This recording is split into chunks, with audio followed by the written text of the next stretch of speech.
Bonjour à tous, bonjour à toutes. Merci de nous retrouver sur Kavi Média, le seul et unique média de développement en République de Guinée. Merci d'être des nôtres dans cette émission, le scanner de Kavi qui vous parvient du lundi au vendredi quand il est 9h. Jusqu'à 10h30, nous vous aidons à comprendre l'actualité majeure au menu de ce matin. Et si la solution contre l'insalubrité passait par une offre généreuse, le gouvernorat de la ville de Conakry l'a peut-être compris dès ce jeudi 15 mai. Pour chaque 8 kg de déchets plastiques ramassés, les citoyens recevront 5 kg de riz, une opération baptisée Riz contre déchets plastiques qui sera lancée simultanément dans toutes les communes de la capitale guinéenne. Une idée simple mais qui pourrait changer le visage de la capitale menacée par les ordures. Coup de com' ou vraie stratégie de salubrité? On en débat tout à l'heure avec Souri Kamara, président de la Fédération des gestionnaires de déchets de Guinée. En Côte d'Ivoire, Tidjane Thiam tente et sa stratégie paye. Il avait quitté la présidence du PDCI RDA pour mieux la retrouver et c'est réussi.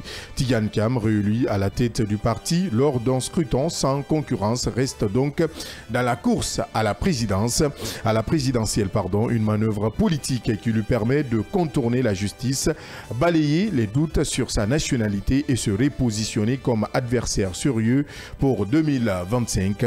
Une revanche bien orchestrée, mais jusqu'où peut-il aller? Refuse-t-il de céder là où Gbagbo et Soro ont reculé?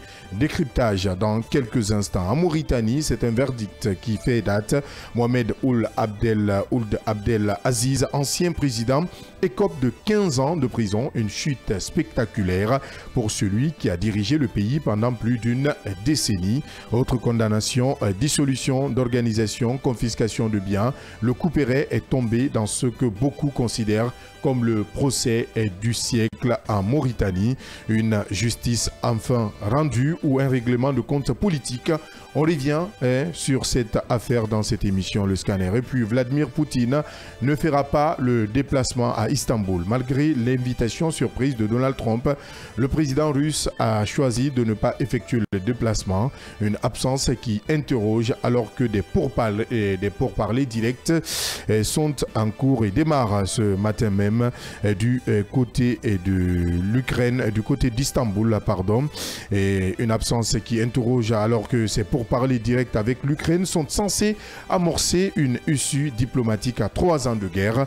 Que cache ce geste? Est-ce une stratégie de pression? On en parle tout à l'heure. Et dans la dernière partie, la brouille diplomatique entre Paris et Alger se transforme en une véritable crise après l'expulsion de diplomates français par Alger. Paris riposte, des détenteurs de passeports diplomatiques algériens seront expulsés à leur tour. Le ton est monté d'un cran et les relations entre les deux pays se tendent davantage depuis la mi-avril. Simple bras de fer ou rupture durable, on fait le point dans la dernière partie de cette émission Le Scanner. Voilà entre autres sujets à débattre pour cet autre numéro du scanner. Installez-vous confortablement. Bienvenue sur le média du développement.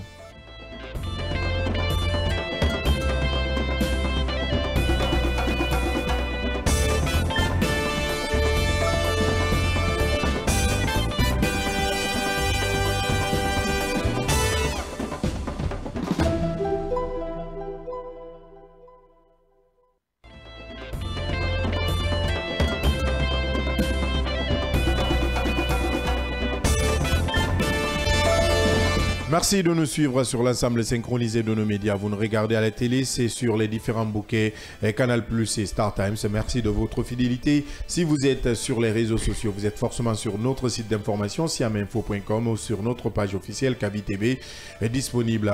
Vous le savez déjà sur Facebook, TikTok, Instagram. Vous pourrez taper simplement Kavi Média pour être au cœur de nos programmes sur notre site d'information. Je l'ai rappelé tantôt siaminfo.com, sur notre application mobile Kavi Média et à la radio. Vous nous écoutez en bande FM sur la 89.5. Autour de moi, avec moi, les débatteurs de chaque matin. Yaï Diallo, bonjour. Bonjour Abdallah, bonjour à tous. Bonjour Mamadou Dian. Bonjour Abdallah, bonjour à toutes et à tous. On parle de cette actualité face à l'échec des méthodes classiques de lutte contre l'insalubrité à Conakry. Le gouvernorat sort des sentiers battus. Du riz en échange de déchets et plastiques. C'est la nouvelle stratégie. Une opération, il faut le dire, inédite qui vise à responsabiliser les citoyens tout en soulageant les rues étouffées par les ordures. Elle est lancée ce jeudi même, 15 mai, à Conakry et sur l'ensemble des communes de la capitale guinéenne. Mais derrière cette initiative louée pour son ingéniosité se cachent aussi des interrogations, Yaya Diallo. Justement, des interrogations, d'autant plus que nous sommes presque assaillis par ces déchets plastiques-là dans notre pays ici. C'est à se demander si cette opération dénommée Riz contre déchets plastiques pourra justement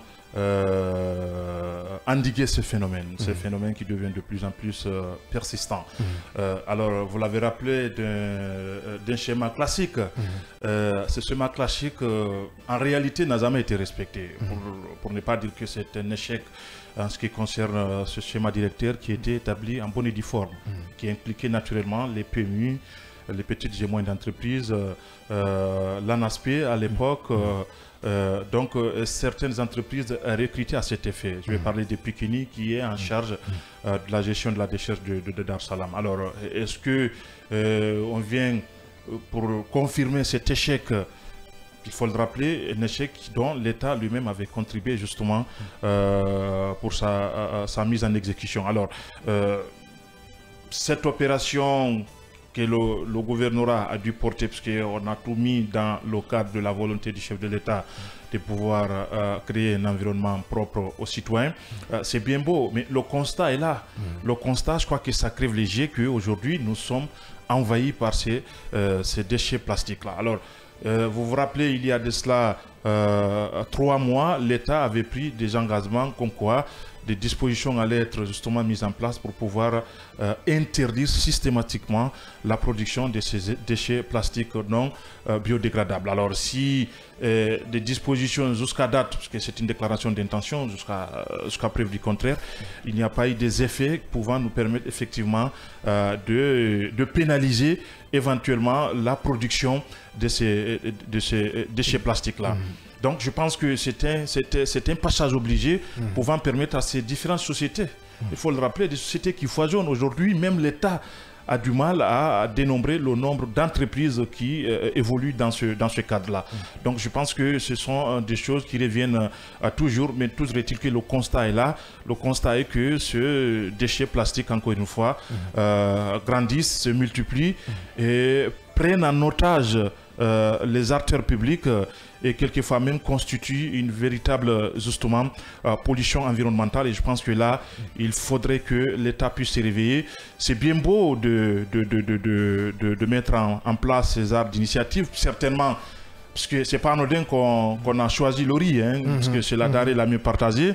Il faut, alors, le Mali, nous connaissons très bien que chacun prend sa part. Donc, le fait de mettre en avant... Donc, on peut dire que c'est une stratégie bien nourrie. Bien nourrie. Le Mali national, je crois que c'est quelque chose qui peut justement susciter une adhésion. D'autant plus que nous savons très bien que la population guinéenne quand même vue sous un seuil de la pauvreté, dont des institutions justement ont pu établir. Donc je pense qu'il y a là justement un besoin. Et puis maintenant, est-ce que ce besoin pouvait être une réponse face à une question lancinante pour laquelle question, jusqu'à date, l'État n'a pas pu justement mettre en place toutes les dispositions pouvant nous permettre d'endiguer ce phénomène-là. On attend de voir, puisque selon la répartition du gouvernorat, un sac de 8 kg de sachets plastiques pour 5 kg de riz, 5 kg de bouteilles en plastique. Vous savez très bien que ça existe en abondance dans les caniveaux. Déjà, quand vous voyez le curage ce dernier temps ici, ce sont des déchets plastiques, ce sont des bidons plastiques qui envahissent ces caniveaux-là. Alors là aussi, pour 5 kg de riz, 30 kg de chaises plastiques aussi qui existent par endroit, même si le recyclage, nous constatons par endroit que certains entrepreneurs qui évoluent dans ce sens-là aussi s'en approprient pour recycler ces chaises plastiques-là. Pour 5 kg aussi de riz, il y a 2 kg de bidons en plastique, les gros bidons que nous connaissons aussi, qui sont inclus dedans pour pouvoir justement obtenir 5 kg de riz. Alors, ce n'est pas une première, même si ce n'est pas pour les mêmes motifs, encore moins pour les mêmes objectifs.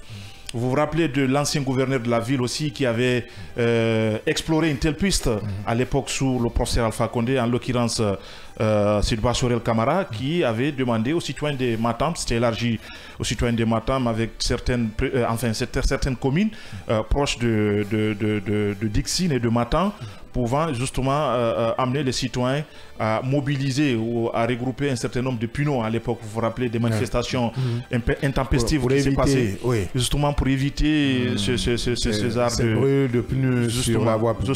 Justement. Donc ça, c'était ça l'objectif affiché. Maintenant ici, l'objectif est clair, c'est comment faire en sorte que Conakry puisse se débarrasser de ces déchets plastiques-là. Et là, la question, elle reste posée parce que, à mon avis, c'est une très belle opération. C'est une déclaration d'intention dont on peut saluer, mais ce n'est pas largement suffisant pour nous débarrasser de ces déchets plastiques. Eh bien, ce qui est bien dit, peut-on vraiment parler d'innovation sociale ou est-ce le reflet d'un État dépassé par la gestion des déchets? Monsieur Sori Camara, président de la Fédération des gestionnaires de déchets de Guinée, est en ligne. Bonjour, monsieur Camara. Oui, bonjour, monsieur. Comment allez-vous? Ça va, Dieu merci. Merci d'accepter notre invitation. Vous aviez suivi cette annonce du gouvernorat de la ville de Conakry. Peut-on vraiment parler d'innovation sociale ou de reflet d'un État dépassé par la gestion des déchets? Monsieur Camara nous reçoit? Oui, vous dites? Je dis, peut-on vraiment parler d'innovation sociale ou est-ce le reflet d'un État dépassé par la gestion des déchets? Non, quant à nous, ce n'est pas un État qui est dépassé par rapport aux questions d'insalubrité, mais c'est un État qui commence à appliquer les conseils que l'ensemble des acteurs qui interviennent dans la chaîne de valeur de l'assainissement ont toujours prodigués au gouvernement. Parce qu'aujourd'hui, le système qui est en train d'être formalisé par le gouvernement existe en Guinée depuis presque une dizaine d'années. C'est un système de troc qui est appliqué par des ONG, par des PME, par certains programmes même qui ont été pilotés par les partenaires avec certains acteurs au niveau local. Donc pour nous, c'est un bon signe et l'État continue petit à petit à s'approprier des conseils que les acteurs partagent. Maintenant, c'est autre question, puisque vous parlez de conseils que vous aviez donnés à l'État. Ce type de projet peut-il créer ici, en République de Guinée, connaissant les réalités, une dépendance ou au contraire responsabiliser les citoyens? Bon, vous savez, aujourd'hui, tous les mécanismes qui peuvent permettre de mobiliser la population, de faire adhérer la population aux questions de salubrité sont salutaires. Et seulement, il y a des mesures qu'il faut mettre en place pour pouvoir pérenniser l'activité, pour ne pas que ce soit une simple annonce, pour que tous ceux qui doivent rentrer côté logistique, côté politique, côté stratégie, côté humain et côté technique, que quand les plastiques sont récupérés, ça puisse aller jusqu'au bout et que les plastiques soient aussi récupérables. Donc, c'est à tous les niveaux que quand le gouvernorat annonce comme ça que les autres structures sectorielles ou communales puissent travailler avec des structures à la base, avec des populations à la base, que la sensibilisation soit là, que les motivations soient là, que les collecteurs soient professionnalisés. Donc, il y a tout un tas d'activités qui doivent accompagner ces communiqués-là. Mais ce qui reste clair, c'est une bonne annonce et que tous les acteurs doivent se mettre autour de ces communiqués pour rendre opérationnel. Alors, Sori Camara, cela ne peut pas pour autant justement endiguer ces phénomènes que vous connaissez très bien. Alors, est-ce que la logique ne voudrait pas qu'on coupe court justement à cette montée en puissance de ces déchets plastiques-là, en interdisant, comme l'État l'avait annoncé il y a de cela 3 mois, justement la production de ces plastiques non dégradables, il faut le rappeler. Et plus loin, est-ce qu'aujourd'hui, il ne s'agit pas là justement de revenir à ce schéma classique-là qui consistait à ce que des PMI puissent s'impliquer au niveau de ménage? Bon, vous savez, la question, elle est située à plusieurs niveaux. D'abord, d'un côté, il y a certains types de plastiques depuis le 21 septembre 2024 qui ont été interdits par le décret. Mais il y a aussi des périodes à partir duquel ce décret-là rentre en application. Donc aujourd'hui, il y a une nécessité que la population soit préparée par rapport à l'application de ce décret et toutes les stratégies sont nécessaires par rapport à ça. Donc de l'autre côté aussi, ce travail, ce n'est pas le gouvernement qui doit le faire. Le gouvernement devrait se rabattre par rapport aux structures qui sont déjà opérationnelles, qui ont expérimenté le système de troc, qui ont une certaine expérience sur le système de troc, et leur prendre, leur mettre dans ce programme, leur confier cette responsabilité et continuer à évoluer avec eux. Il y a beaucoup de petites PME aujourd'hui un peu partout qui ont expérimenté. Donc pour nous aujourd'hui, ce sont ces PME-là que l'État devrait mettre devant la scène pour pouvoir continuer à travailler avec eux. Mais ce n'est pas encore tard parce qu'aujourd'hui, quand il y a un tel communiqué, cela fait appel à tous ceux qui ont une certaine expertise, qui ont une certaine connaissance ou bien qui ont une certaine motivation pour qu'ensemble, dans une synergie d'action, que d'une part, le projet de décret soit vulgarisé auprès de tous les acteurs, soit compris et que la population puisse avoir la même perception pour s'aligner derrière les engagements et la vision de l'État, que de l'autre côté, qu'il y ait des acteurs qui rentrent dans la phase opérationnelle pour récupérer ces plastiques-là et les valoriser sur des plastiques qui ne sont pas concernés par les décrets. Alors Monsieur Camara, de consultation en consultation, de recommandation en recommandation des acteurs de ce domaine-là, vous nous apprenez qu'il y a eu assez de recommandations que vous avez faites aux autorités. Aujourd'hui, est-ce que cette mesure qui est en phase d'expérimentation pourrait permettre à la Guinée ou à Conakry en particulier de se débarrasser des ordures qui inondent aujourd'hui la capitale? Oui. Non, pour nous, on n'est pas en phase d'expérimentation. Nous, les acteurs qui sont sur le terrain... Non, je parle de cette initiative du gouvernorat. Non, c'est juste une question d'appropriation. L'État commence à s'approprier de certaines techniques, de certaines solutions appliquées par des PME. Donc, pour nous, les acteurs, c'est pas à la phase expérimentation, mais nous sommes ici à la phase extension. C'est-à-dire que ça a été expérimenté, on a vu que ça peut aller. Donc aujourd'hui, on cherche par tous les moyens, que ce soit le programme, l'État ou d'autres partenaires, à étendre cette activité vers d'autres communes, vers d'autres cibles et vers d'autres secteurs d'activité. Donc c'est de cela il est question. Mais par rapport à la décision du gouvernement, vous savez, la dernière fois quand j'étais sur le plateau, je n'ai pas manqué de le dire que l'État est en train de travailler, est en train de consulter plusieurs acteurs. Donc il y a beaucoup de propositions qui sont faites. Maintenant, cela revient à l'État de faire la synthèse de tous ceux qui sont proposés et de faire son propre plan d'action et commencer à quelque part. Bien, vous avez parlé tout à l'heure d'expérimentation. Après, aujourd'hui, vous parlez d'un autre terme par rapport au gouvernorat. Vous dites que le gouvernorat veut élargir ce que vous avez expérimenté. Proposé d'ailleurs. Proposé, expérimenté. Parce qu'il a dit que les PME ont expérimenté et les PME ont compris que ça allait marcher. C'est ce que vous venez de rappeler. Maintenant, est-ce que cela n'est pas une façon où ne revient pas à monnayer le civisme? Le civisme, c'est-à-dire, on sait quand même qu'on ne peut pas jeter, que ce soit les ordures ménagères ou des ordures plastiques sur la chaussée et dans les endroits, dans les espaces publics. Est-ce qu'aujourd'hui le fait de dire aux citoyens « Ok, on va acheter ça » ne revient pas en quelque sorte à monnayer le civisme? Oui, vous savez, quand nous parlons de plastique ici, il y a des enjeux, il y a beaucoup de choses. Peut-être pour ceux qui ne sont pas techniciens et ils ne peuvent pas faire facilement la différence. Mais nous, les experts, nous savions que sur les 7 types de plastique aujourd'hui, les marchés ne sont pas développés sur tous les types de plastique. Donc, il y a aujourd'hui des efforts qu'il faut faire. La première des choses d'abord qu'il faut encourager, c'est le tri à la base. Et cette décision, ce communiqué du gouvernement peut contribuer ici, n'est-ce pas, auprès de la population à les inciter à mettre en place chacun à sa façon un mécanisme de tri à la base. Cela peut être renforcé par d'autres initiatives des ONG, du ministère de l'Environnement et des autres acteurs qui sont en train d'intervenir. C'est là où la décision est salutaire. Et aujourd'hui, peu importe la forme, peu importe la manière de démarrer, il y a une nécessité aujourd'hui d'inciter la population à faire le tri à la base et de mettre aussi des mécanismes pour venir récupérer ce qui est trié et les donner une valeur ajoutée. Justement, vous parlez d'une extension. Dites-nous quelles étaient les zones de pilote de cette expérimentation et qui en était justement l'initiateur. Ça, c'est la première question.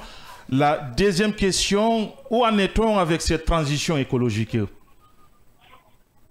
Par rapport au début de cette initiative, comme je vous ai dit, il y a quelques années, les PME ont essayé d'expérimenter. Parmi les PME, il y a Il y a aussi des ONG aussi qui ont suivi la dynamique autour de la société Diaplastique, parce que souvent c'est l'acteur qui achète en finalité avant l'installation des autres industries qui sont dans la filière plastique.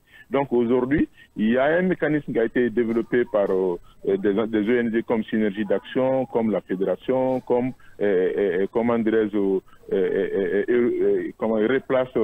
Récuplace plutôt de Diaplast, etc. Dans ce processus, depuis plusieurs années maintenant, les poubelles sont installées, un mécanisme de suivi est là, les clients qui acceptent le programme, ils le paient, et quand il atteint le nombre de scores qu'on a besoin, c'est échangé directement contre les seaux, les bachines, contre les sacs de riz. Ça n'a pas commencé aujourd'hui. Il y a d'autres initiatives, Ma Poubelle, Mon Sac de Doré, qui ont suivi aussi la liste.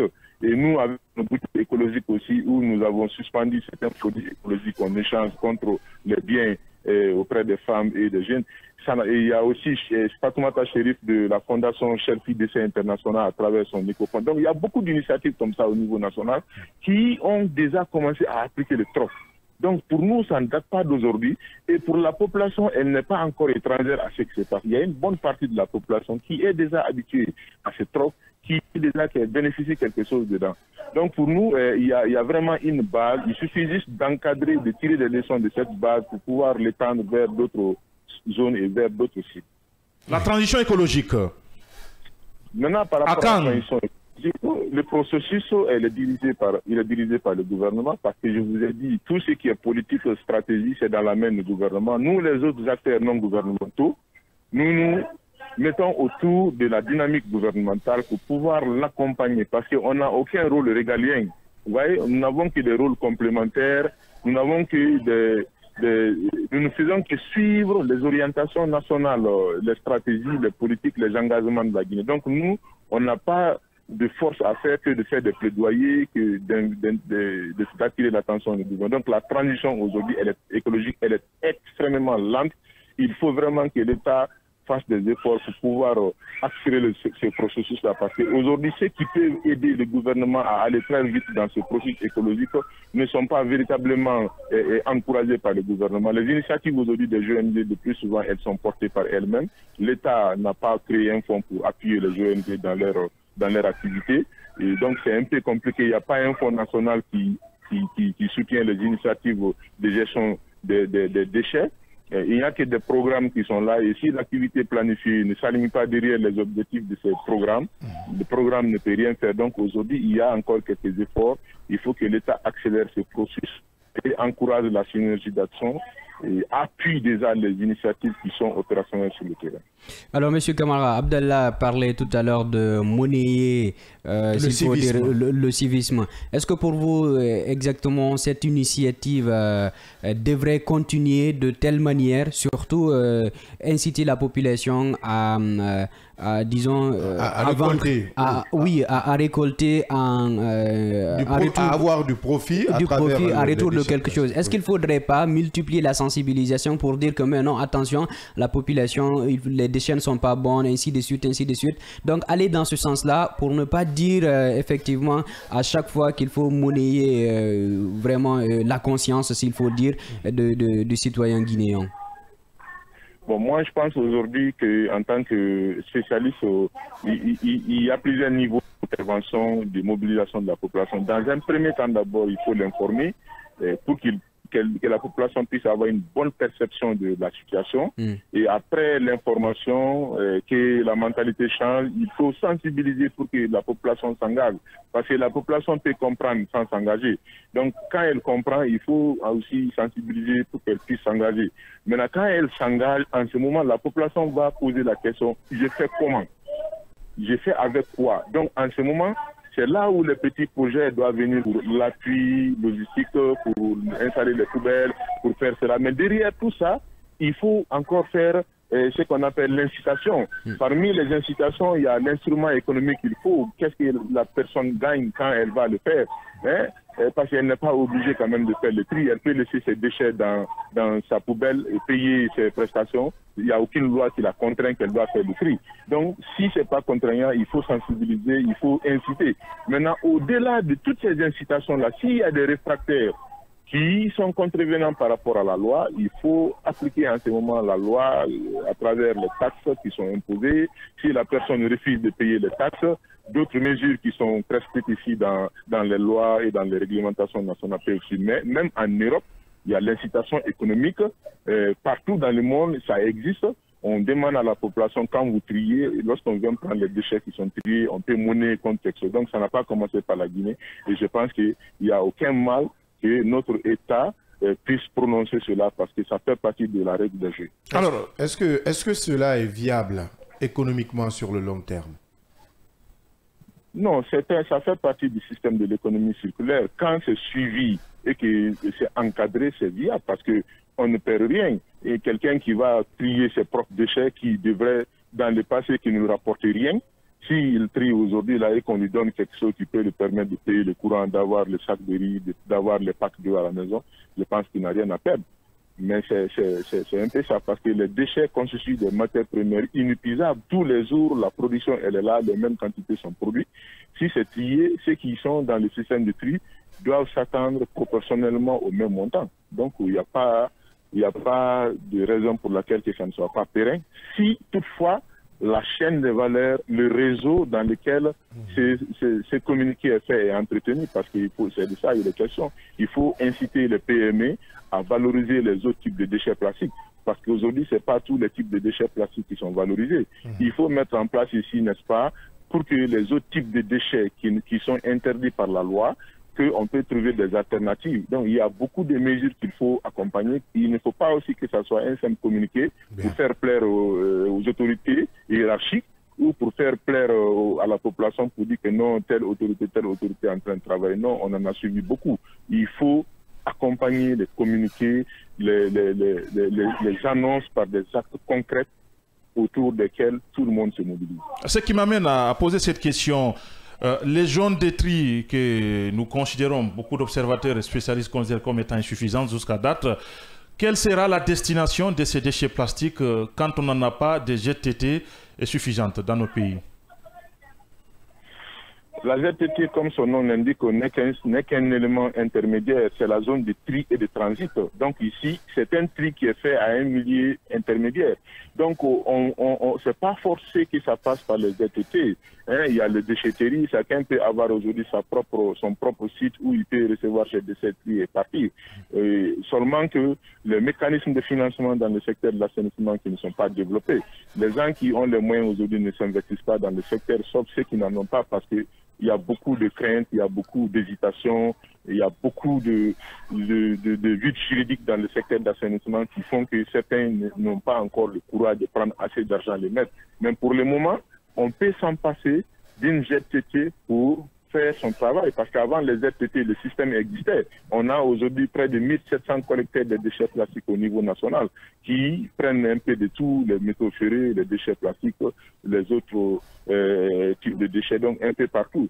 Et donc aujourd'hui, c'est pas la question n'est pas là-bas. La question aujourd'hui, c'est la finalité de certains types de déchets plastiques qui ne sont pas véritablement valorisés aujourd'hui. C'est là où l'État devrait beaucoup travailler pour que les collecteurs, ceux qui peuvent faire le tri à la base, puissent mettre ça. Parce que quand la population trie et qu'elle n'arrive pas à écouler, ça va créer des problèmes. Et c'est un peu ça. Il faut aussi sensibiliser la population par rapport à quel type de déchets plastiques elle doit trier et vendre. Maintenant, quitte de la collecte, vous avez parlé, expliqué la collecte. Oui, la collecte, chacun peut faire cela chez lui. Mais du recyclage, bref, où vont ces déchets ou où iront ces déchets plastiques? Parce que c'est là aussi la question. Aujourd'hui, nous avons une dizaine d'unités industrielles qui sont installées dans Grand Conakry, qui sont dans la valorisation des déchets. Parmi elles, certaines viennent chercher les déchets plastiques jusqu'au niveau de collecte. Jusqu'au niveau où ces déchets-là sont collectés et triés. Donc, la question ne se pose pas beaucoup à ce niveau-là. La question se pose au niveau de certains types de déchets plastiques aujourd'hui qui ne sont pas véritablement recyclés. Lesquels par exemple? Lesquels? Par exemple, ici, il y a le polystyrène qui ne sont pas valorisés beaucoup. Vous voyez, il y a certains types de PVC qui ne sont pas valorisés parce que quand on prend le plastique, chaque type de plastique peut avoir plusieurs sous-familles. Vous comprenez, quand on prend le PET qui fait partie de la première famille de plastique, elle a au moins 3 sous-familles. Les PET qui sont transparents, c'est souvent qui est sollicité par des femmes qui font des jus. Les PET qui sont colorés, c'est souvent sollicité par ceux qui sont dans les pharmacies pharmacopiques. Mais les PET ici qui sont opaques, les gens ne font pas usage. Même pour nous, plastique ici, c'est plastique parce que tous les types de plastique là ont à peu près les mêmes effets sur l'environnement. Donc, si on veut protéger l'environnement, on ne sera pas sélectif. On met un programme intégré qui permet de récupérer, en tout cas, une bonne partie des plastiques dans l'environnement, mais pas dire que non, c'est ce qu'on prend, on laisse l'autre là. On pourrait réduire les effets, mais l'objectif voudrait qu'on contribue à récupérer la plupart de ces plastiques-là. Bien. C'est un peu comme ça. Monsieur Sori Kamara, président de la Fédération des déchets, de gestionnaires de déchets de Guinée, merci d'être intervenu chez nous. Merci pour toutes ces précisions. En Côte d'Ivoire, Tidiane Thiam fait son retour dans un contexte tendu, ciblé par une procédure judiciaire sur sa nationalité au moment de son élection à la tête du PDCI-RDA. Il avait choisi de se retirer pour mieux revenir. Résultat, un nouveau scrutin interne sans rival et une légitimité consolidée, mais à quel prix et surtout dans quel paysage politique s'inscrit-il désormais à l'approche d'une présidentielle qui s'annonce incertaine avec un Laurent Gbagbo affaibli et un Guillaume Soro en retrait? Mamadou Diallo. Oui, Abdallah, c'est sans surprise. On en parlait ces derniers temps aussi dans le scanner. Alors, Tidiane Thiam est revenu à la tête de ce parti-là après avoir bien entendu démissionné il y a quelques jours avec plus de 99%, il faut mentionner. Et donc, hier, ils ont tenu un scrutin là où il était le seul candidat aussi, il faut le dire. Et donc, il a bénéficié une nouvelle fois de la confiance de son parti, le PDCI, avec, je le rappelle, 77% de suffrage. Donc, ce qui veut dire aujourd'hui qu'il a aussi la possibilité de continuer à la tête de ce parti-là et surtout peut-être aussi aller plus loin à la prochaine présidentielle, ce qui est à voir. Aspirer briguer la magistrature suprême. La magistrature suprême du pays, ce qui est tout à fait à voir dans les prochains jours, parce que vous n'êtes pas sans savoir aussi qu'il y a ce procédure judiciaire qui est contre lui jusqu'à présent. Il est aussi accusé de ne pas être totalement ivoirien à cause de sa nationalité, candidature à cause de sa nationalité française, bien qu'il a déjà démissionné en tant que Français, mais ça lui revient toujours sur le dos. Bien, et il faut poser aussi cette question, est-ce que Tidiane Thiam a réussi un coup politique ou simplement contourner cette procédure judiciaire qui le guettait? Habilement, il a fait, Abdallah, il faut quand même le dire, en reprenant sa décision aujourd'hui, puis en se faisant réélire dans un climat que nous savons très tendu aujourd'hui, climat politique ivoirien très tendu ces derniers temps-là. Alors, ce geste peut être aussi considéré, Abdallah, ou perçu même par certains comme un coup politique stratégique qui est destiné à couper court à la procédure judiciaire qui visait donc à invalider son élection pour les prochaines élections présidentielles, Abdallah. Mais est-ce qu'on peut dire que sa réélection renforce sa légitimité ou soulève encore plus de questions dans le paysage politique? Plus de questions, Abdallah, plus de questions. En tout cas, sa réélection avec 99,77% des voix dans un scrutin aussi à candidature unique, Abdallah, consolide aujourd'hui sa même mise sur le parti et surtout met aussi fin à certaines interrogations qui planaient à l'interne du parti pour dire peut-être qu'il y a une dissolution ou des discordes ou des dysfonctionnements au sein du parti, ce qui n'est pas le cas et ce suffrage nous le confirme aujourd'hui. Alors quand on regarde de l'autre côté aussi, Abdallah, certains y voient un signe aussi de cohésion interne autour des zones providentielles. D'autres y voient également un manque de débat démocratique réel au sein même du PDCI qui s'est opéré ces derniers temps parce que je le rappelle qu'il y a quelques jours seulement, je crois 3 jours de cela, après sa démission. Et donc, de plus, le contexte aussi juridique, il faut le dire, autour de sa candidature est marqué aujourd'hui par une radiation toujours effective sur la liste électorale ivoirienne. Ce qui est très important. Mais à ce stade, peut-on dire qu'il est devenu l'homme fort politique ou l'homme fort de l'opposition ivoirienne? Jusqu'à preuve du contraire, c'est le principal parti d'opposition. Ce qu'on entend peut-être au regard de sa représentation au niveau du Parlement, au niveau du Parlement, justement, c'est ça aussi la mesure du poids politique. Alors, est-ce qu'il reste justement le plus fort des opposants? C'est ainsi, d'autant plus qu'aujourd'hui, il reste inéligible jusqu'à preuve du contraire. Jusqu'à preuve du contraire. Alors, est-ce que tous ces manèges, toute cette stratégie, pour ainsi dire, pour être plus poli encore, consistait justement à contourner cette procédure judiciaire, mais aussi confirmer sa légitimité au sein de la partie, parce que rappelons de son parti, rappelons une chose que Valérie Yapo, que notre confrère, notre consoeur nous rappelait l'autre fois, qui est l'initiatrice de cette procédure pénale en premier lieu, avant que l'État ne s'en saisisse de cette procédure-là, pour en faire un éventail politique. On la qualifie même de militante dissidente. Militante dissidente. Alors, selon les termes utilisés même par notre consoeur. Justement. Alors, elle contestait la légitimité de Tidjane Thiam, mais aussi la légalité de son élection en 2023 à la tête du PDCI. Pour elle, au moment où Tidjane Thiam était arrivé à la tête du PDCI, il n'était pas ivoirien, donc il ne pouvait pas légalement et légitimement être président donc du PDCI. Voilà, tout est parti de cette contestation. Alors, il fallait répartir sur de nouvelles bases, en quoi faisant, en organisant un nouveau congrès, un congrès extraordinaire, ce qui fut fait. Je crois que le fait qu'il soit le seul candidat confirme également qu'il n'y a pas de plan au niveau du PDCI. Il n'y a pas un autre candidat.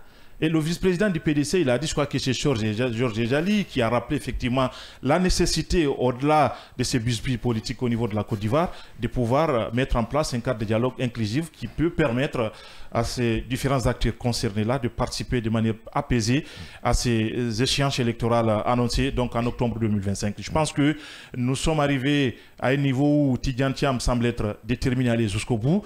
Dans comment tout cela va être fait, d'autant plus qu'au niveau de la mouvance présidentielle ivoirienne, on a dit ça n'est terminé pour tout ce qui est dialogue. On l'a fait en 2022. On ne reviendra plus en arrière. Donc ce qui veut dire que la porte de leur côté est fermée à tout dialogue. On verra bien comment tout cela va se passer.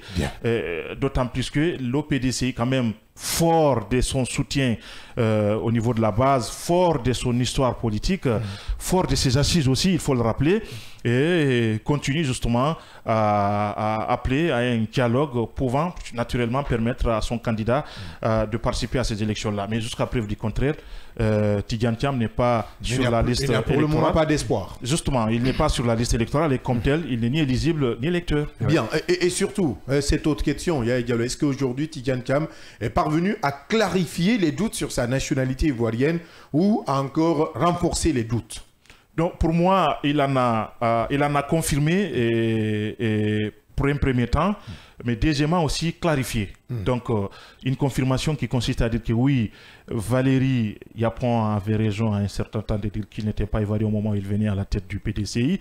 De l'autre côté aussi, à l'État de dire attention, au moment où vous vous inscriviez sur la liste électorale ivoirienne, vous n'étiez pas ivoirien et comme tel, nous prononçons la déchéance de votre nationalité et par ricochet donner des instructions à ce qu'il soit justement radié de la liste électorale. Donc, il vient de confirmer effectivement qu'au moment où il venait au niveau de la PDCI, effectivement qu'il n'était pas ivoirien, puisque c'est en mars 2025 qu'il a dû renoncer à sa nationalité française. Donc, ça confirme que effectivement que par endroit, Valérie Yapon et l'État par ricochet, puisque elle était quand même la première à entamer ce processus judiciaire-là, ils avaient raison de dire que Tidjane Thiam n'était pas ivoirien au moment où il était à la tête de la PDC et par ricochet au moment où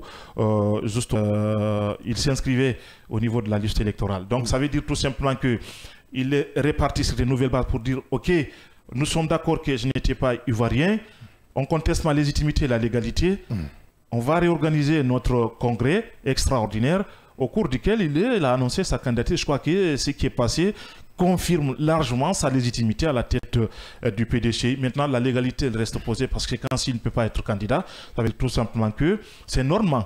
Ouais, ça c'est très important. En tout cas, le pan soulevé par Yaya Diallo, c'est très important.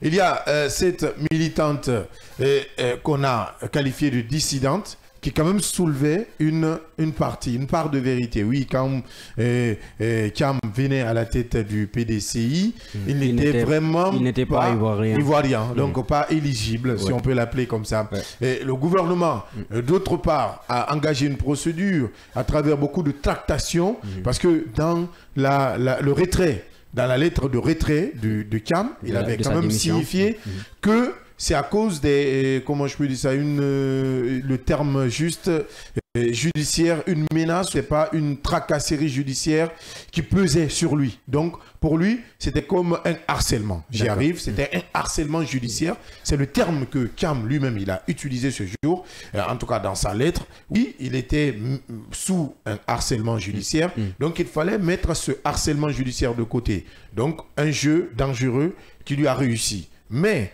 face à un Gbagbo affaibli et un Soro, si on peut le dire, effacé, en exil, effacé, est-ce qu'on peut dire que le PDCI peut vraiment espérer revenir au pouvoir comme au fait Boigny?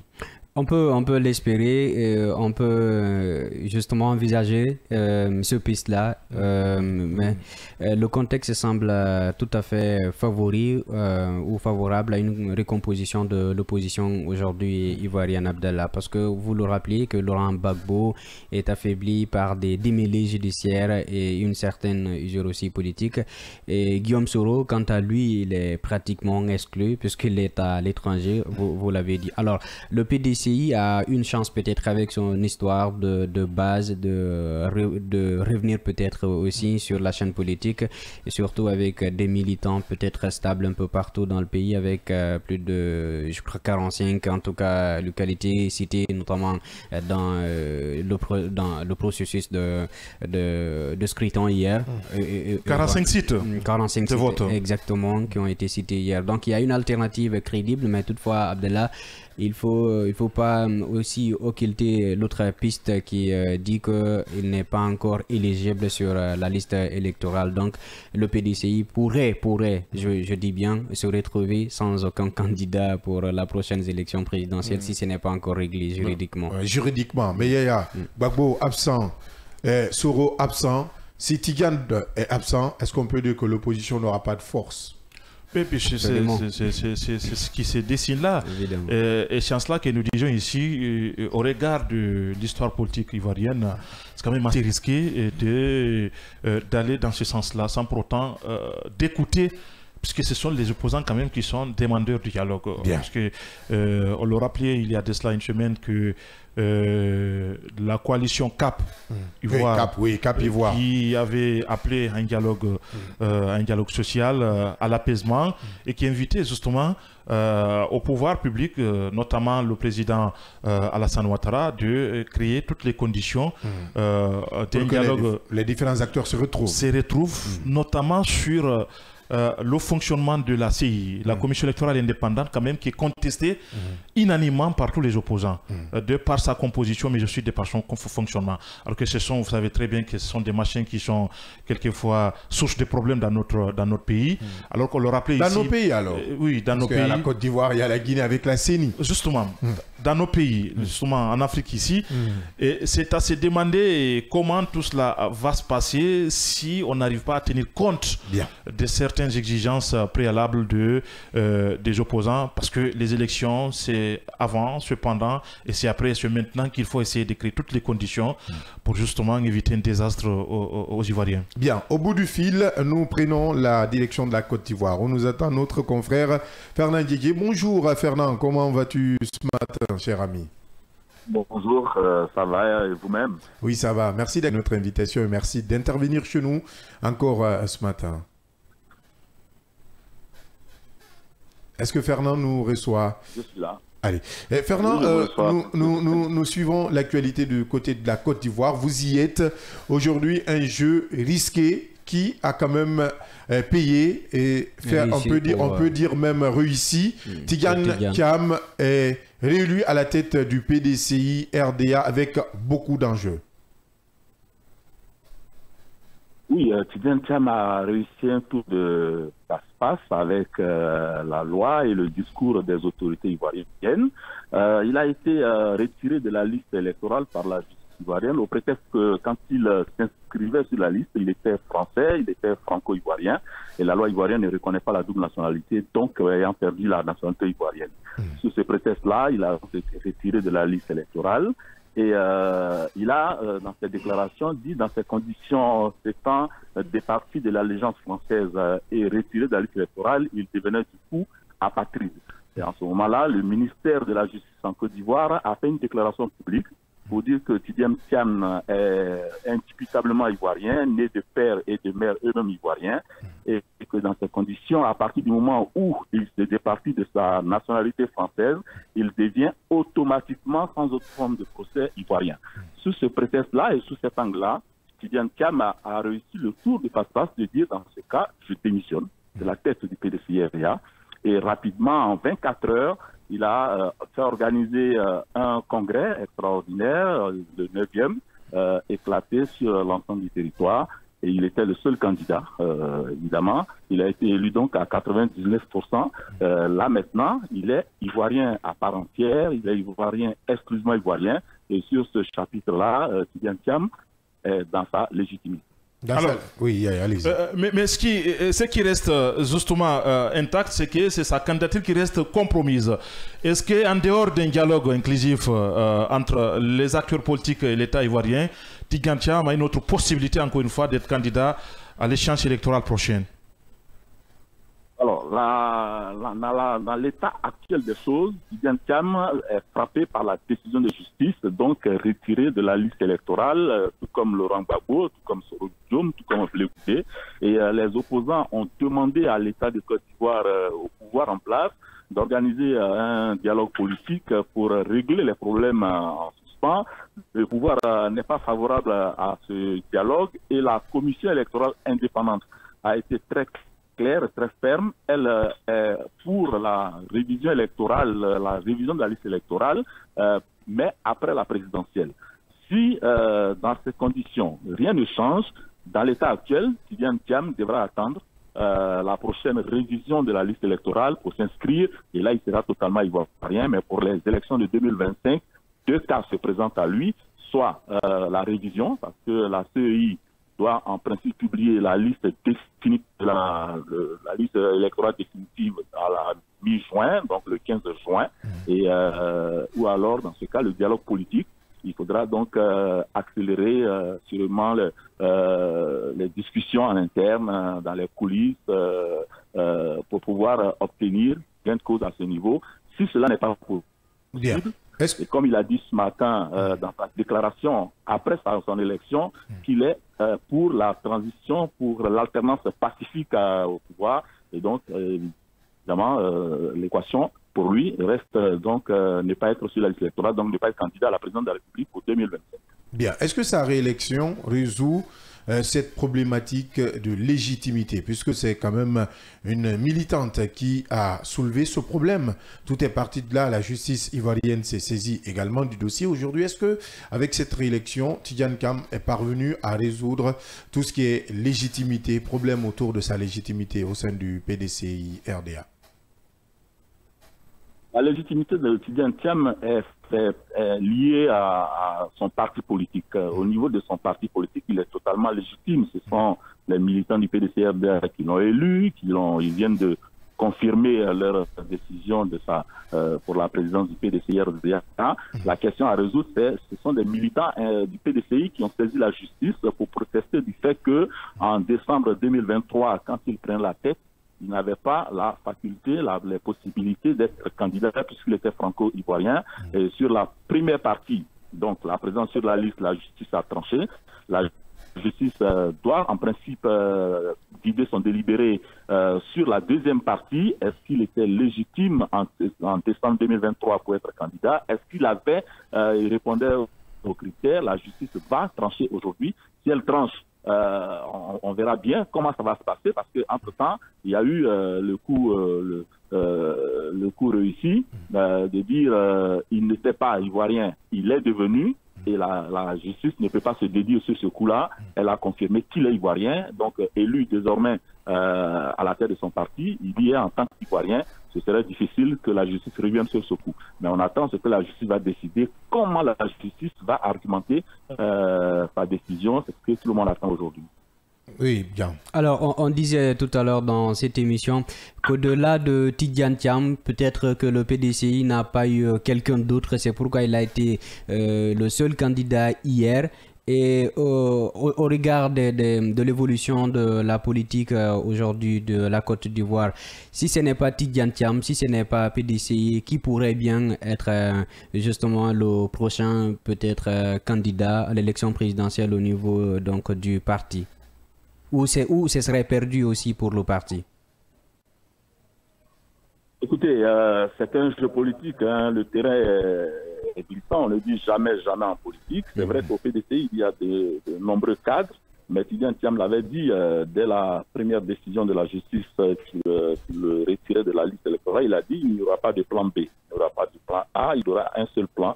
Le plan, ce sera Tidjane Thiam. Il est suivi par ses militants en très grande partie. Donc la question, c'est de savoir comment il va procéder. Il a dit dans sa déclaration à l'issue de son élection hier, nous nous battrons, nous continuons de nous battre pour réintégrer la liste électorale. Quels moyens il se donne? Il a dit qu'il sera à Bruxelles. Il va rencontrer les lobbyistes, il va faire du lobbying au niveau international, il a son parti, l'appareil de son parti en main, et donc on observe comment ça va se passer. La seule chose qu'on apprécie dans ce dispositif, c'est que tout le monde est d'accord que la Côte d'Ivoire doit sortir des violences, la Côte d'Ivoire doit opter, tous les partis ont opté pour l'alternance pacifique, et donc tant qu'il n'y a pas de violence, tant que tout le monde est favorable au dialogue, tout le reste possible. Alors, au regard d'un certain nombre d'éléments que vous venez d'exposer ici, l'absence de Laurent Gbagbo sur la liste électorale, l'exil de Guillaume Soro, il y a de l'autre côté aussi l'opposition constituée en coalition qu'on appelle coalition Cap Ivoire, qui demande aussi un dialogue avec le pouvoir public. Alors, de l'autre côté, le porte-parole du gouvernement a tranché, c'en est terminé pour ce qui est dialogue. Alors, si le schéma continue comme ça, quel risque de se produire en Côte d'Ivoire? On ne jouera pas les médiums sur le coup. Vous savez, sur le terrain politique, il y a des positions tranchées de base. Et ensuite, au regard de la situation du terrain, au regard de la réalité, les politiciens, moi je le dis tout le temps, les politiciens savent jouer leurs intérêts. Ils savent jusqu'où il ne faut pas tirer sur le cuir. Ils savent, à un moment donné, ils se parlent de toute façon. J'ai constaté, par exemple, que Laurent Gbagbo, bien que n'étant pas encore sur la liste électorale, a mis ses militants, les cadres de son parti en mission pour collecter les parrainages, par exemple, pour sa candidature.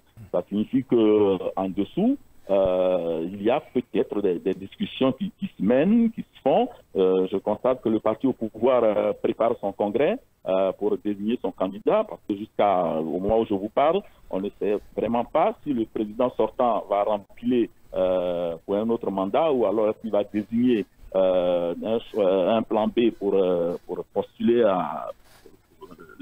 qui sera le cheval pour son parti. Donc, dans l'état actuel, tout reste possible. La seule chose, c'est que on a tout connu en Côte d'Ivoire. On a tout connu. De la violence, des morts, des tensions, la prison pour certains, la réconciliation, la bataille pour la cohésion. Et si tout le monde le comprend ainsi, qu'il faut sortir de ce cycle infernal, c'est déjà cela important, mais tout le reste possible tant que les voies du dialogue ne sont pas totalement abandonnées. Tant que les voies du dialogue ne sont pas totalement abandonnées. Fernand Diédié, qui est journaliste ivoirien, qui intervenait dans cette émission. Merci Fernand pour ces précisions. Merci beaucoup. Salut à tous nos frères guinéens. Merci et à très vite dans cette émission Le Scanner. La pause, derrière on se retrouve pour poursuivre ce débat et on reste en Afrique. Cette fois nous prendrons la direction de la Mauritanie.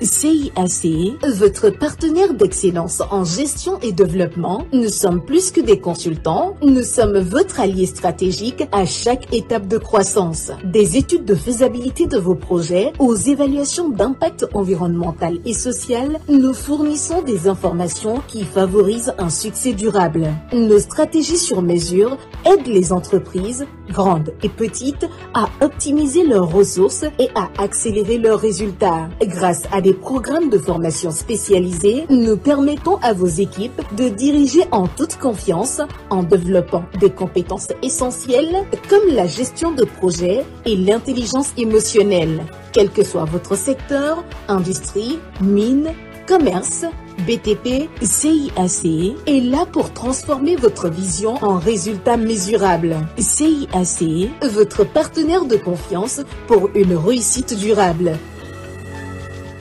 Offrez à vos enfants de 13 à 17 ans l'opportunité de vivre des vacances mémorables avec nos colonies de vacances en Côte d'Ivoire et au Ghana, prévues du 14 juillet au 19 août 2025. Ils découvriront des cultures fascinantes, participeront à des activités enrichissantes telles que le sport, l'art et des excursions captivantes, tout en profitant d'une expérience exceptionnelle de cours d'anglais pendant leur séjour au Ghana. Avec un encadrement de qualité qui garantit leur sécurité et leur épanouissement, cette aventure unique est un tremplin vers leur développement personnel. Contactez-nous dès aujourd'hui au +224 613 00 39 69 ou au +224 613 00 39 70. Nous sommes situés à Mankpa, 4e avenue, immeuble Dabo, commune de Kaloum. Visitez notre site internet au www.mondialexpress.net.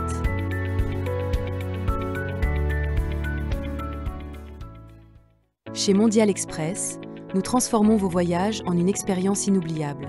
Faites confiance à notre expertise pour des services de qualité supérieure. Grâce à notre service d'assistance visa, simplifiez toutes vos démarches administratives à travers nos experts. Avec notre service billetterie, réservez vos billets pour toutes les destinations du monde avec facilité. Profitez de notre flotte de véhicules modernes et fiables pour tous vos déplacements à travers notre service de location de véhicules. Grâce à notre service d'évacuation sanitaire, comptez sur notre service réactif et professionnel pour vos besoins médicaux à l'international. Assurez-vous d'un environnement impeccable avec nos services de nettoyage de qualité. Transportez vos marchandises en toute sérénité grâce à l'expertise de notre service de transit. Développez vos compétences d'agent de voyage avec nos formations spécialisées suivies de stages pratiques au sein de nos équipes. Contactez-nous dès aujourd'hui au +224 613 00 39 69 ou au +224 613 00 39 70. Nous sommes situés à Mankpa, 4e avenue, immeuble Dabo, commune de Kaloum. Visitez notre site internet au www.mondialexpress.net. Mondial Express, chaque voyage est une histoire.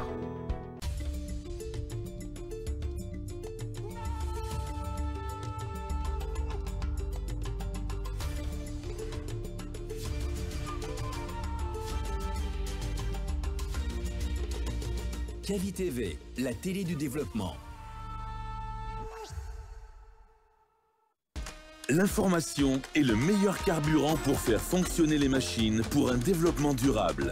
La photographie de l'actualité, c'est aussi sur siaminfo.com, notre plateforme dynamique.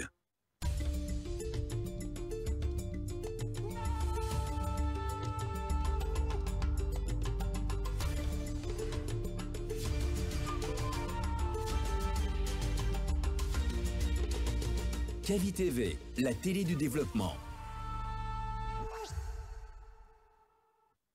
L'information est le meilleur carburant pour faire fonctionner les machines pour un développement durable. La photographie de l'actualité, c'est aussi sur siaminfo.com, notre plateforme dynamique. Direct, événements. Débat. Décryptage. Édition spéciale, talk show, magazine, documentaire, actualité, fiction, avec notre équipe.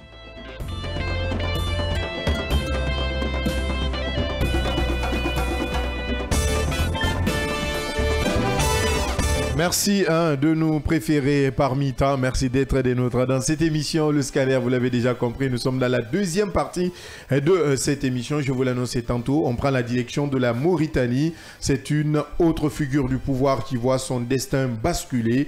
Mohamed Ould Abdel Aziz, président pendant plus de 10 ans, a été condamné à 15 ans de prison pour enrichissement illicite. Un verdict lourd dans un pays où l'impunité des anciens chefs d'État semblait encore la norme.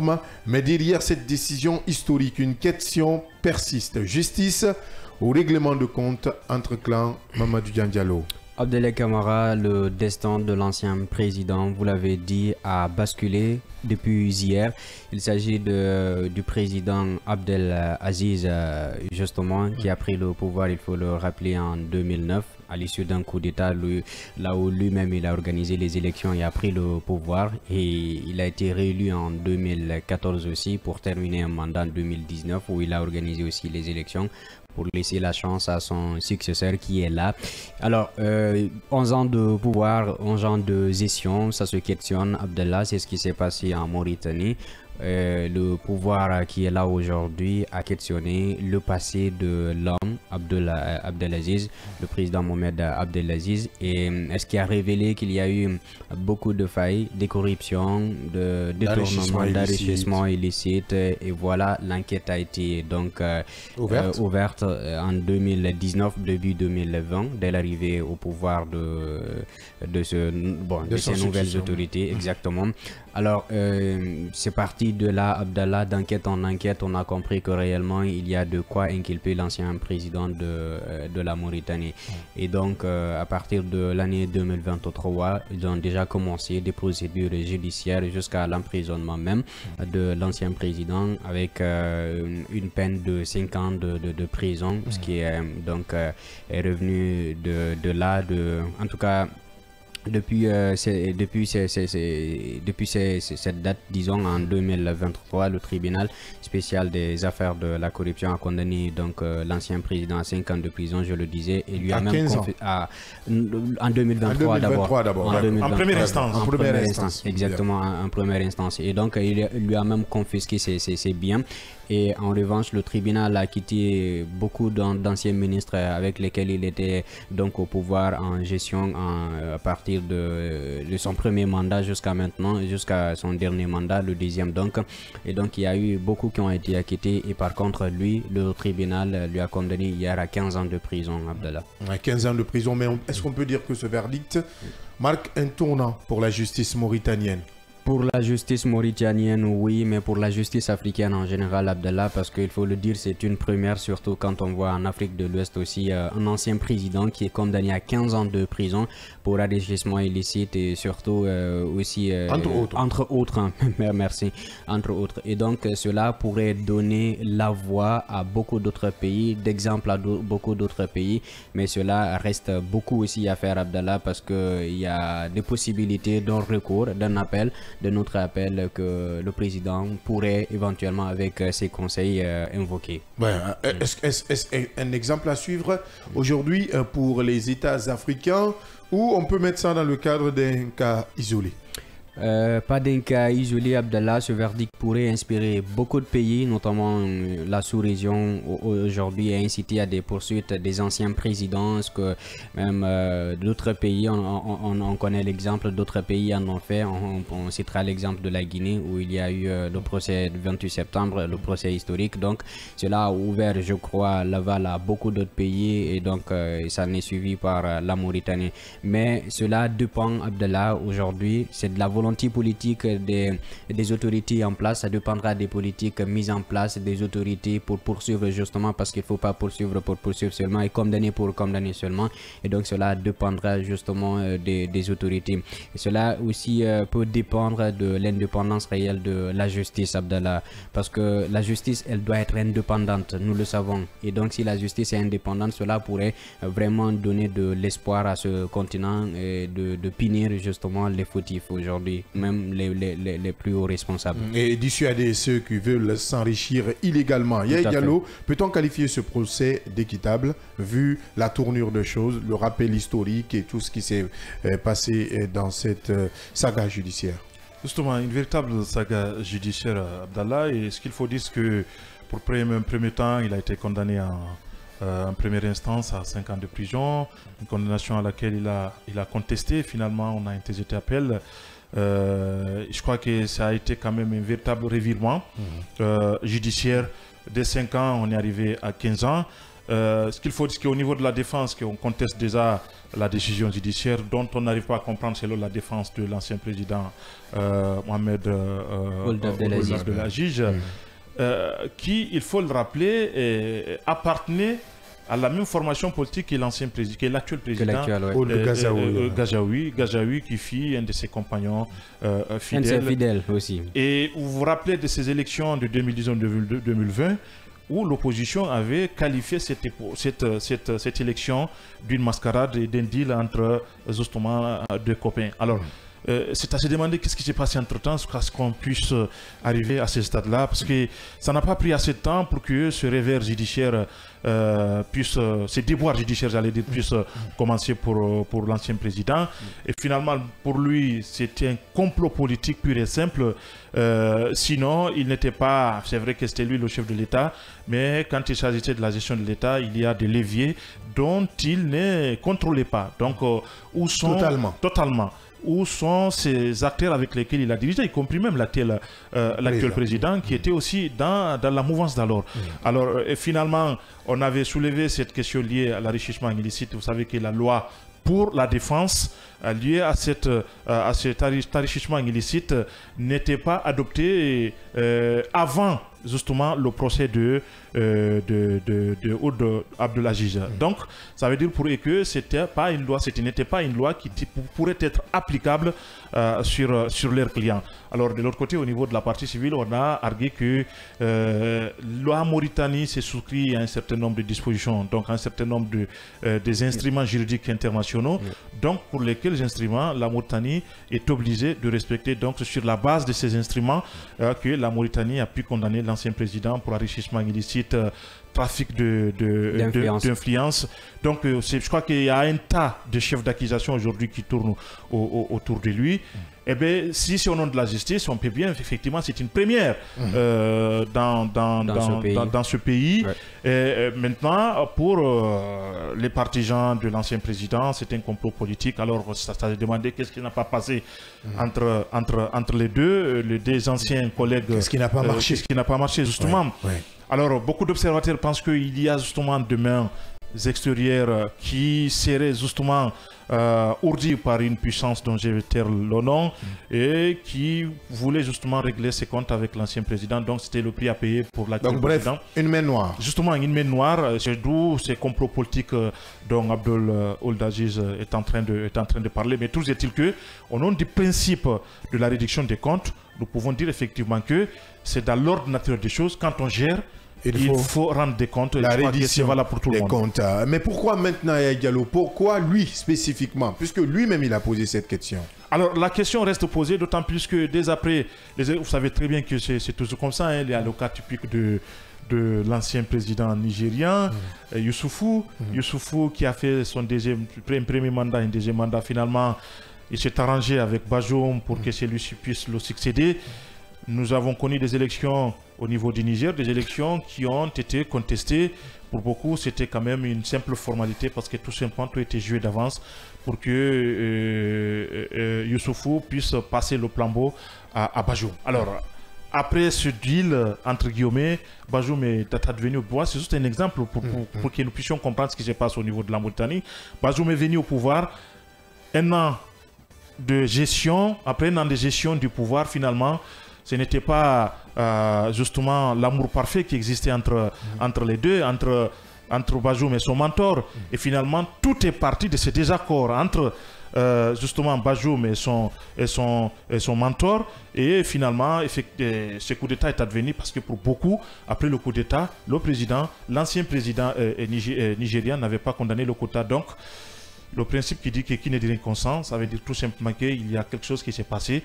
Alors, je crois que c'est la même chose au niveau du Mauritanie, sauf qu'au niveau de la Mauritanie, du moins, on a dû anticiper les choses bien avant que le même scénario ne se pose. Parce que tout simplement, Abdelaziz avait des ambitions, disons, aussi présidentielles cachées, donc il était aux aguets, comme c'est le cas en Afrique ici. Hein. Donc il fallait contrecarrer tout ça. Justement, il fallait mettre fin à tout cela. Ouais. Et nous avons aussi un cas typique au niveau de la République démocratique du Congo avec Tshisekedi et Joseph Kabila. Finalement, on a acquis Joseph de vouloir revenir, alors qu'en réalité, l'élection de Tshisekedi a été considérée comme étant un deal par l'opposition congolaise. Donc on peut dire que Ould Ghazaoui est juste en train d'anticiper ce que faisait son mentor et ami. Justement, ce sont des hypothèses que beaucoup essaient de soulever. Il y a aussi des raisons internes en ce qui concerne justement la gestion antérieure de l'ancien président. Il y a des mécontentements dont on a essayé de faire ressusciter qui existaient entre les deux, puisque le pouvoir étant ce qu'il est. Et bien finalement, c'est quand ce dernier Ghazaoui est arrivé au pouvoir qu'on a essayé de réveiller tout cela. Et bien finalement, c'est enfin, s'il faut le dire comme ça, c'est l'autre là, son dauphin, il faut le dire comme ça. C'est son dauphin aujourd'hui qui se retourne contre lui. Et je pense que on ne peut pas, c'est des choses qu'on ne peut pas envisager, mais ça arrive souvent. Et c'est pourquoi les gens disent que le pouvoir aussi est ingrat. Ouais, le pouvoir est ingrat. Et c'est pourquoi je vais poser cette question, Mamadou Diarra. Est-ce que ce verdict va faire bouger les lignes de l'impunité en Afrique? Ça peut faire bouger les choses, Abdallah, mais ça ne suffit pas. Il faudrait renforcer beaucoup plus. Il faudrait beaucoup plus faire pour lutter contre l'impunité ici en Afrique, Abdallah. Ce seul verdict ne suffirait pas, mais ça ouvre une voie aujourd'hui. Et donc ce verdict peut stimuler justement les esprits des Africains, des dirigeants africains pour se dire mais attention, après le pouvoir, il peut se passer quelque chose. Donc à rappeler un peu la conscience, ou en tout cas fêter la conscience des uns et des autres qui en ont toujours. à écouter les avocats, les avocats de l'ancien président de la défense, en gros. Est-ce que l'affaire est-elle vraiment close? L'affaire n'est pas encore close, Abdallah, parce qu'il peut y avoir des rebondissements. Il y a même, je le rappelais tout à l'heure, une possibilité que l'ancien président fasse appel à la cour d'appel. Et donc on peut s'attendre à la Cour suprême plutôt. Donc on peut s'attendre à cela. Donc ce qui veut dire que le verdict n'est pas encore terminé, mais cela est en tout cas une victoire pour beaucoup d'observateurs. Donc suivons l'évolution de l'actualité de ce côté. En un mot, ce qu'il faut dire, c'est qu'il ne s'agit pas, les leçons qu'il faut tirer de tout cela, ce qu'il ne s'agit pas de passer le pouvoir à un autre de son camp pour pouvoir être à l'abri des éventuelles poursuites judiciaires. On en a cité assez de cas ici. Donc en Afrique ici, il faut qu'on cesse effectivement de faire ce genre de deal s'il en a un et d'organiser des élections libres et transparentes. Je crois que c'est ce qui pourra, et pour le futur, et pour le bien de nos différents États, de pouvoir connaître une stabilité politique. Parce que si, je dis bien si, Abdelaziz savait que de tels scénarios allaient se passer, soit qu'il préférerait mourir au pouvoir. Bien. Puisqu'on parle d'arrangement, on va prendre la direction d'Istanbul. Un sommet diplomatique qui s'annonçait majeur se tiendra malheureusement sans son acteur principal, Vladimir Poutine, le patron du Kremlin, malgré l'invitation insistante, je l'ai rappelé, de Donald Trump et l'appel de Volodymyr Zelensky, ne fera pas le déplacement. 3 ans après le début de la guerre en Ukraine, son absence soulève des questions, refus de négociation ou démonstration de force. Je vois que des questions se posent, d'autant plus que c'est sur proposition de lui-même, Vladimir Poutine, qu'on a dû justement amener justement sur la Turquie. Finalement, c'était, vous vous rappelez, cette trêve de 30 jours qui a été exigée par l'Occident à travers l'Union européenne, mais aussi les États-Unis, afin de se retrouver pour pouvoir discuter et mettre fin à cette crise qui date, disons, plus de 2 ans maintenant. Alors finalement, lui, il a dit qu'il n'a pas de leçon à recevoir de qui que ce soit.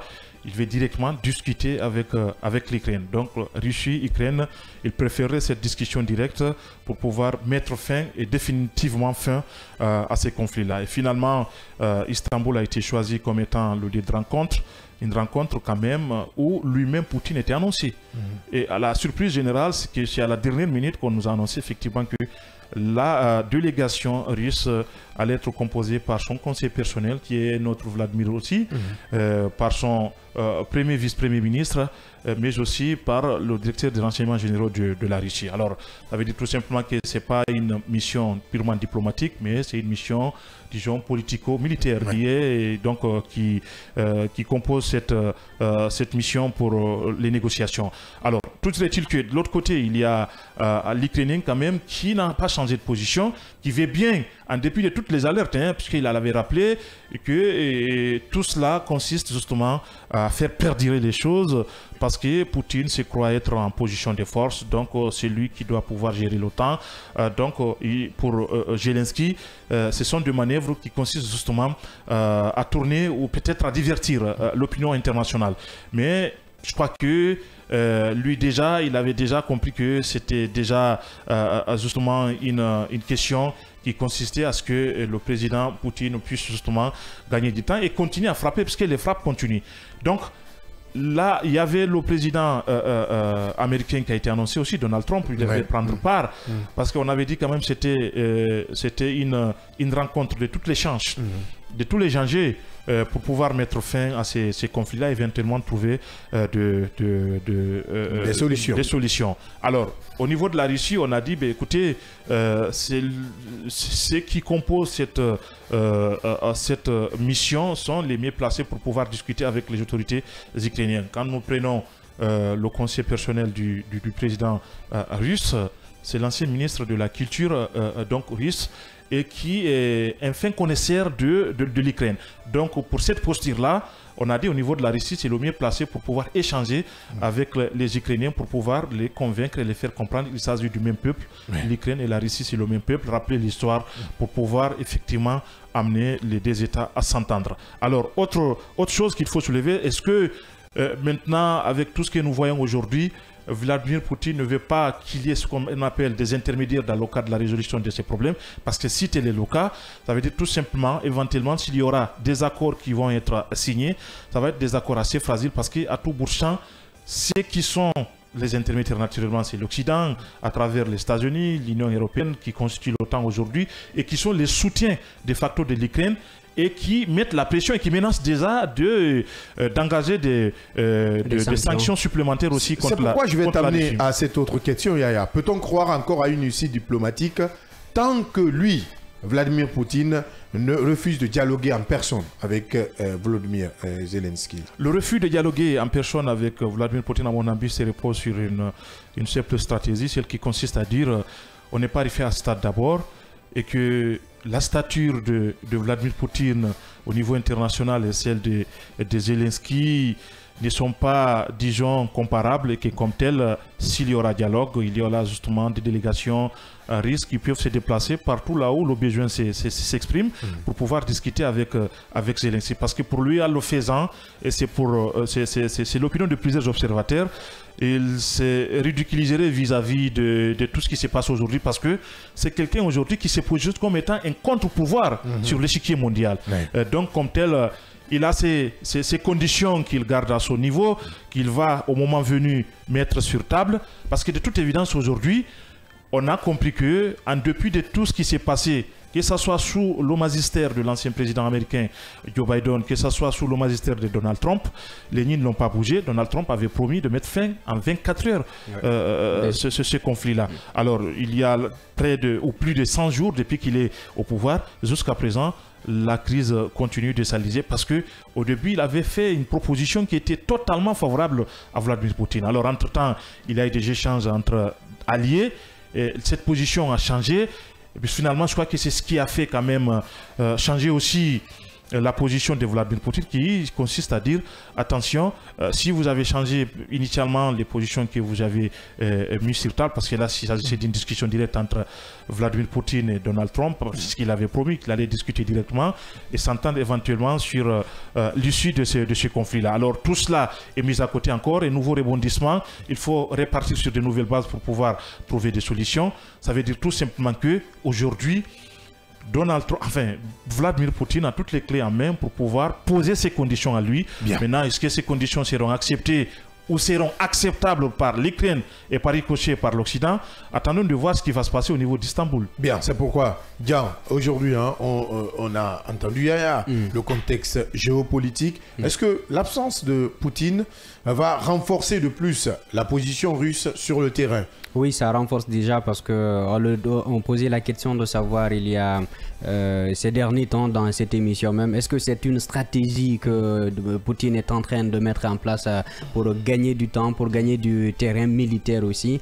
Et je crois que c'est ce qui se passe ici. Sinon, lui-même, il a eu la volonté de dire que lui-même, il propose cette rencontre. Et pourquoi il ne se présenterait pas à cette rencontre? Est-ce qu'il y a une volonté manifeste justement de mettre fin à cette guerre-là? C'est ça, c'est la question qu'on se poserait. Et donc l'Ukraine aujourd'hui a toutes les chances, en tout cas, Abdallah, de peut-être de jouer à cette manipulation-là, parce que c'est une manipulation. On peut, la Russie, la Russie, exactement, la Russie et cette manipulation.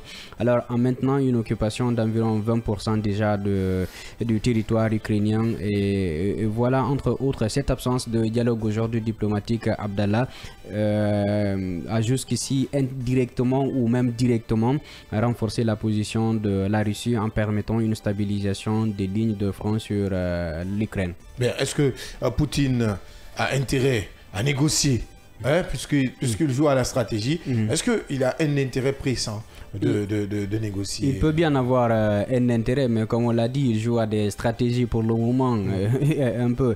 Mais il peut y avoir des intérêts à négocier, mais selon ses propres termes. Yaya l'a rappelé tout à l'heure, ce sont ses conditions. Sinon, comment comprendre aujourd'hui que lui-même, il appelle à une rencontre, qu'il ne se déplace pas pour aller justement à cette rencontre-là? Ce sont des stratégies, peut-être qu'il est en train de mettre en place. Mais selon ses exigences, comme je viens de le dire, reste vraiment très bon, peut-être aussi je vais dire très important pour lui, mais c'est à lui de dicter ses propres ordres aujourd'hui. C'est ce qu'il essaie de montrer au monde entier. Sinon, comment comprendre que l'Occident, les États-Unis, tous veulent mettre fin à cette guerre et que lui ne se déplace pas pour justement aller négocier à une telle rencontre que lui-même il a voulu initier. Vu cette réalité, Diallo, l'Ukraine doit-elle revoir sa stratégie diplomatique, bien que soutenue par l'OTAN? Ben justement, je crois que à un certain niveau, Zelensky s'était rendu compte que il s'était fourvoyé, il s'était tiré de balles sous ses pieds, parce que la guerre, on connaît le début, mais on ne connaît pas la fin. Je crois que c'est ce principe-là qui s'est appliqué à lui. Aujourd'hui, c'est des pertes en vie humaine qu'on ne peut pas dénombrer depuis le début de la guerre. C'est des pertes matérielles, mais aussi c'est cette perte de plusieurs régions aujourd'hui qui contient l'Ukraine. Alors, aujourd'hui, je pense que un dialogue, c'est tout ce qu'il a appelé aujourd'hui, c'est ce qui explique d'ailleurs même son nomadisme à travers le monde. Il a rencontré le pape Léon XIV, il a rencontré tous les chefs d'État du monde, il faut le dire comme ça. Il était même tout récemment au niveau de l'Arabie Saoudite, et vous savez ce qui s'est passé entre-temps. Je crois qu'il a dû écourter son séjour au niveau de l'Afrique du Sud, je veux dire de l'Afrique du Sud, parce que tout simplement, il y avait quelques bombardements qui avaient coûté la vie à plus d'une centaine de civils au niveau de l'Ukraine. Donc ce sont des choses qui existent. C'est une crise existentielle et qui va crescendo. Aujourd'hui, il y a beaucoup de non-dits autour de cette crise-là, parce que nous connaissons les alliés de l'Ukraine. Aujourd'hui, nous connaissons quelquefois aussi les alliés, même si c'est des alliés quand même sous anonymat de la Russie. Aujourd'hui, tous ceux qui sont pour un monde multipolaire sont de facto des alliés de la Russie. Donc ça veut dire tout simplement que c'est une guerre par procuration. On ne cessera de le dire. Donc, dont les conséquences vont au-delà de ces deux pays-là. Donc je pense que ça va dans l'intérêt. Je crois que tout le monde est d'accord, y compris le conseiller personnel du président russe. La guerre, elle ne profite ni à l'Ukraine ni à la Russie. Donc l'Ukraine doit revoir sa stratégie diplomatique. Absolument. Sa stratégie diplomatique, elle doit le revoir. Je crois que l'Ukraine s'inscrit dans cette logique-là aujourd'hui. Son séjour ou sa visite au niveau des États-Unis, qu'on avait considéré comme une humiliation flagrante de la part de Donald Trump, en est une illustration parfaite, parce qu'il s'agissait là de renégocier et de repartir sur de nouvelles bases. Et je crois que c'est ce qui même l'avait amené de dire désormais il veut que les États-Unis servent d'intermédiaire pour qu'au retour, les États-Unis puissent assurer la sécurité de l'Ukraine et en contrepartie avoir les terres rares de l'Ukraine, parce qu'il faut le dire, l'Ukraine aussi contient des ressources extrêmement donc riches. Donc c'est voilà aujourd'hui l'enjeu de tous ces conflits-là aujourd'hui qui ne fait qu'essaliser. Donc je pense que l'implication directe de Donald Trump pouvait pouvoir justement faire bouger les choses, même si physiquement il ne sera pas là, et c'est compréhensible. Si Poutine allait être présent, je crois que naturellement on pouvait justement assister à la présence de Donald Trump. Donc finalement c'est le secrétaire d'État américain qui va présenter Donald Trump à ce pourparler-là. Nous estimons que justement les lignes vont bouger pour qu'enfin, parce que c'est le souhait de toutes les deux parties, comment mettre fin définitivement à ces conflits-là. Et nous pensons qu'aujourd'hui, tous sont unanimes que c'est un conflit qui aujourd'hui affecte tous les États. Des États, il faut le rappeler, qui ont une histoire commune, qui ont à peu près le même peuple. Donc je pense que finalement, avec tout ce que nous avons connu, les deux parties s'entendront éventuellement mettre fin à ces conflits. Ah oui, entente, c'est ce que nous attendons. En tout cas, nous allons suivre de très près l'évolution de ces pourparlers du côté d'Istanbul, où le président Volodymyr Zelensky peut-être sera sur place déjà avec la délégation russe pour échanger. On ne pourra malheureusement pas aborder le dernier sujet, ce conflit, en tout cas, ou cette tension diplomatique entre Paris et Alger. Ce n'est que partie remise. Demain, nous reviendrons sur ce sujet. Merci à Diallo. Merci Abdallah. Merci Mamadou Diallo. Merci Abdallah. Merci à l'équipe technique du jour. Merci à vos auditeurs et téléspectateurs. On se reprend demain, même heure, même fréquence, avec un autre grand dossier minier que nous allons ouvrir ce vendredi. Merci à tous et restez en compagnie des programmes du seul et unique média de développement en République de Guinée.